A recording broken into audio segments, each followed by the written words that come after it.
Hello everyone, আসসালামু আলাইকুম। সবাই কেমন আছেন? আমি আলহামদুলিল্লাহ ভালো আছি। তো তাছাড়া বাবাকে নাস্তা দিয়ে দিলাম। নাস্তা খেয়ে সে অফিসে চলে যাবে। তারপর অফিসে যাওয়ার পরে এখানে আমি বিছানাটা গুছাই দিতেছিলাম। আর এখানে হচ্ছে আমি মুরগি রান্না করব, দেশি মুরগি আলু দিয়ে ঝোল রান্না করব। আর এখানে পেঁয়াজ আমি কেটে নিয়েছি, সব কিছু কেটে নিলাম। আর এখানে ধুন্দুল দিয়ে চিংড়ি মাছ রান্না করব, সাথে ছিল নতুন আলু।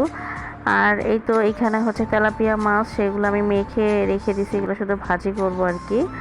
আর এখানে আমি ধুনুলটা বসাই দিব, তেলের মধ্যে পেঁয়াজটা দিয়ে চিংড়ি মাছটা দিয়ে দিলাম। তারপর হলুদ গুঁড়া, মরিচের গুঁড়া, লবণ দিয়ে ভালো মতো মশলাটা কষাই নিয়ে আমি ধুন্দুলটা দিয়ে দিব।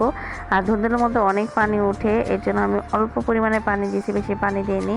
তারপর এখানে কাঁচামরিচটা দিয়ে দিলাম। আর এই তো আমার রান্নাটা শেষ। তারপরে এখানে আমি মাংস বসাই দিব। এখানে তেলের মধ্যে পেঁয়াজটা লাল লাল হয়ে আসবে।